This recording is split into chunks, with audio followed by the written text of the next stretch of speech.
Bonjour à tous, soyez les bienvenus dans ce numéro de Demain à la Une. Les accords d'Évian commémorés ce samedi en France. Signé il y a 60 ans, ce pacte devait ouvrir la voie à l'indépendance de l'Algérie et surtout sceller la paix. Mais la période de transition a été particulièrement violente. Quelle perspective de paix en Ukraine alors que le pays est bombardé sans relâche par l'aviation russe? Des voix s'élèvent pour appeler à la poursuite du dialogue entre Moscou et Kiev. Ce dialogue est-il encore possible? Nous poserons la question.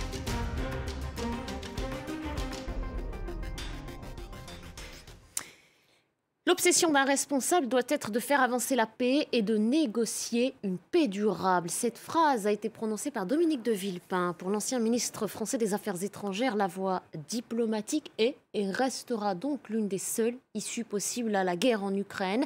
Un plaidoyer repris et appliqué par d'autres figures politiques. La Turquie s'est par exemple illustrée dans cet effort. On en parle avec vous, Elena Voloshin. Bonjour Elena, merci d'être là. Bonjour, vous êtes la chef du bureau de France 24 à Moscou. Merci d'être auprès de nous aujourd'hui. Et puis Gauthier Rybinski. Bonjour Gauthier, éditorialiste à la rédaction de France 24.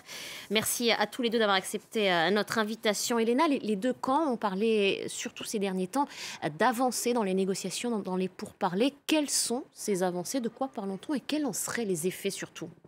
Alors, il y a eu la question des couloirs humanitaires, ça n'a pas marché. Il y a eu la question de la neutralité de l'Ukraine, ça ne semble pas avancer non plus. Moi, mon opinion est que Vladimir Poutine ne sera amené à négocier et, en tout cas, il accepte de négocier. La partie russe entre dans les négociations pour dire qu'elle négocie et que justement, elle veut la paix. Mais de manière générale, ce qu'on observe de ce que fait la Russie, c'est que d'un côté, elle négocie, mais de l'autre côté, elle poursuit avec les armes, avec son opération militaire. Et quoi qu'elle en dise, elle mène ses opérations jusqu'au bout, tout en disant que c'est la partie adverse qui fait échouer la négociation sur le terrain. Maintenant, moi je pense que la seule issue possible par la négociation et amener la Russie à négocier et à appliquer ce qui serait dit pendant une négociation, ce serait si Vladimir Poutine se met à perdre la guerre.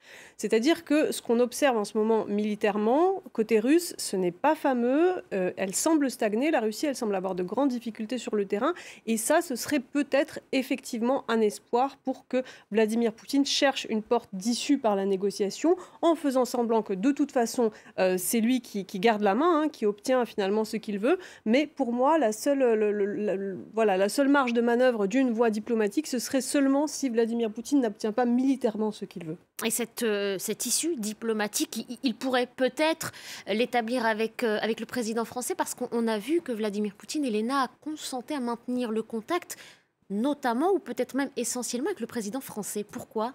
Alors, le contact avec le président français, tout comme avec le chancelier allemand, ça, c'est quelque chose qui relève de ce fameux format dit de Normandie, c'est-à-dire que voilà, la France et l'Allemagne, on les place en négociateurs dans cette crise avec l'Ukraine. Mais à mon avis, c'est un format de forme qui a d'ailleurs été relancé à grand-peine tout juste récemment. C'est juste pour dire que voilà, les Européens ont la main, on négocie avec les Européens, et d'autant plus que c'est très difficile avec les États-Unis. Le vrai interlocuteur pour la Russie dans cette crise, ça reste Joe Biden, ça reste aussi l'OTAN.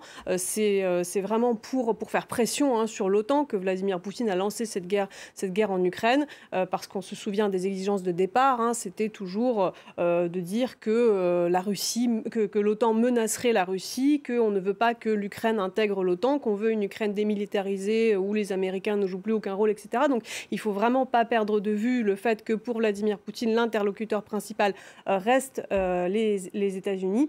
Et donc de ce point de vue-là, effectivement, il maintient l'apparence de la diplomatie avec la France, avec Emmanuel Macron, qui, lui, de son côté, veut en être. Il veut vraiment participer à cette négociation. C'est pour ça, d'ailleurs, qu'il se refuse complètement à qualifier Vladimir Poutine de dictateur, etc. Mais si négociation il y a d'abord les négociations très concrètes et pragmatiques qu'il y a entre les Russes et les Ukrainiens pour voir qu'est-ce qui se passe sur le terrain. Et puis, sur le plan politique, avant tout, je pense que Vladimir Poutine veut discuter avec Joe Biden. Et Joe Biden qui a pourtant un ton diamétralement opposé à celui du président français qui, vous le rappelez, refuse de qualifier Vladimir Poutine de dictateur. On va écouter cette séquence de ces mots même lâchés par le président américain, puis on se reparle juste après, notamment avec vous, Gauthier. Mr. President, after everything we've seen, are you ready to call Putin a war criminal? No. Are you ready to meet with Vladimir? Did you ask me whether I was called? Oh, I think he is a war criminal. Will you be meeting with him? Et je remets un petit peu de contexte. On se souvient, Gauthier, il y a aussi quelques mois que le président américain confirmait une question posée par un journaliste où là encore il qualifiait le président russe de tueur. Comment est-ce qu'on peut expliquer ce que vient de dire Elena? Joe Biden est un acteur majeur sur la scène diplomatique et pourtant il adopte ce ton-là. Il risque pas de se saborder? Si, mais il sait déjà s'aborder. Je veux dire par là que le fait d'emblée d'avoir annoncé que ni les Américains ni l'OTAN interviendraient en Ukraine, dès le départ, même avant l'invasion, et même immédiatement après l'invasion russe, c'était déjà une façon de se saborder.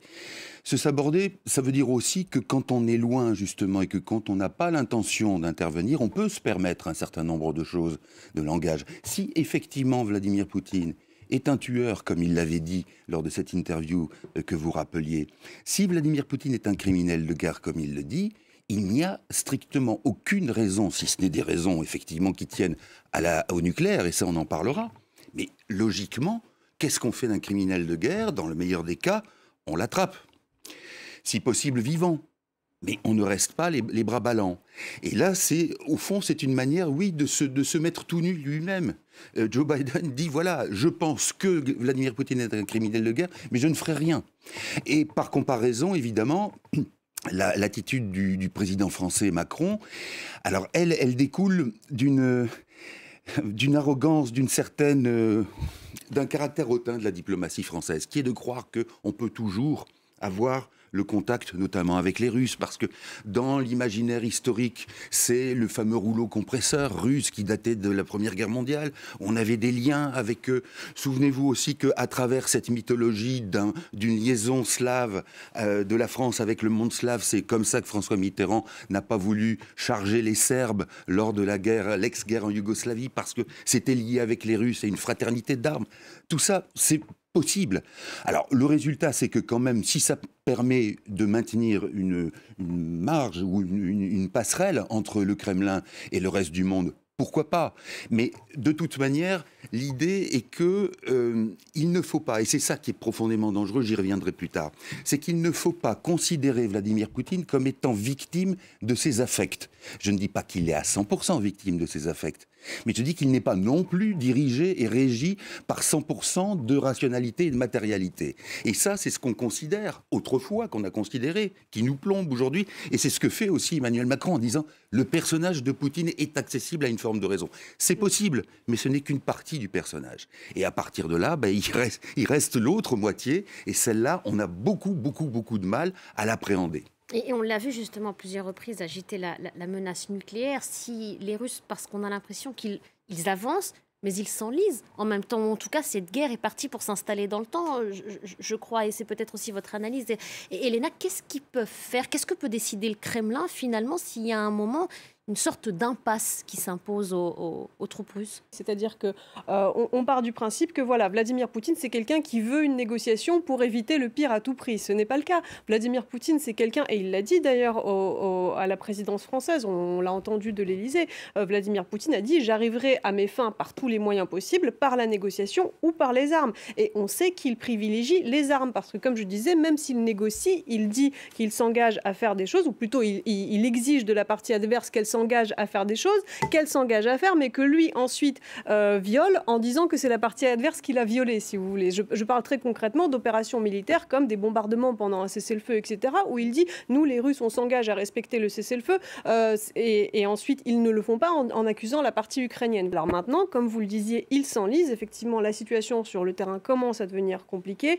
Il y a plusieurs facteurs à cela. Il y a des analystes m'ont expliqué, des experts militaires, que la Russie avait eu un très mauvais timing en lançant cette opération au moment du dégel des sols, lorsque les tanks commencent à s'embourber, lorsqu'ils sont obligés d'emprunter les axes routiers. Or, vous ne faites pas une guerre en faisant rouler des tanks sur des routes, parce que les colonnes sont très facilement localisables et qu'elles se font pilonner, parce que vous avez des gros problèmes d'approvisionnement, de maintenance, de logistique. Ça, c'est dû à la chaîne de commandement qui est défaillante, malgré toute cette puissance et cette force de frappe qu'on a l'habitude de voir étalée par la Russie. Tout ça, c'est de la communication. On a investi ces dernières années dans les nouvelles armes, dans des missiles à courte et moyenne et longue portée, dans de l'artillerie, dans de l'aviation. Oui, on a des armes, mais on a tout le reste qui manque en réalité, et aussi les forces vives, parce que les soldats russes, ils sont restés dans ces camps de fortune à la frontière. Ils ont passé un rude hiver là, ils sont concentrés là depuis l'année dernière, et donc ils sont déjà entrés en guerre fatigués. Et on a une force, une ressource humaine qui est entrée en Ukraine, qui doit être relevée. Or, la relève, elle est déjà... Enfin,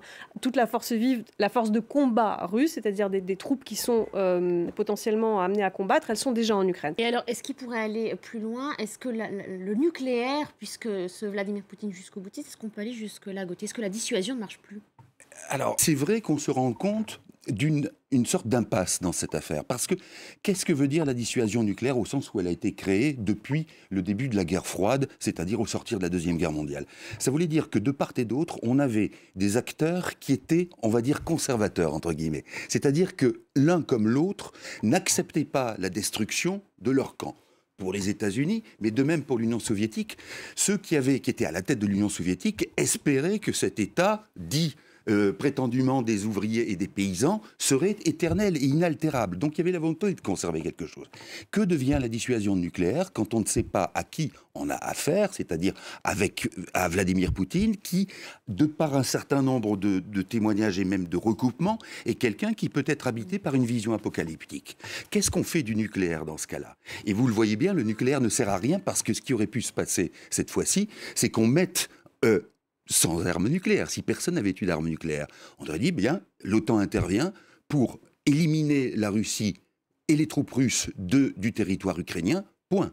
Or, ça n'est pas possible, parce qu'on sait très bien que s'il y a quelque chose de cet ordre-là, c'est le feu nucléaire absolu. Et c'est la raison pour laquelle, je termine là-dessus, vous avez vu cet obus qui était tombé pas loin de la frontière polonaise. Yavoriv. Bon, s'il était tombé du côté polonais, le secrétaire de l'OTAN, Stoltenberg, aurait dit « oui, il faut intervenir ». Et quand il a appris que cet obus avait été véritablement avait touché la partie ukrainienne, il a dit si ça atterrit la Pologne, il faudra que nous envisagions de considérer la question, c'est-à-dire un déplacement de rhétorique et surtout de raisonnement.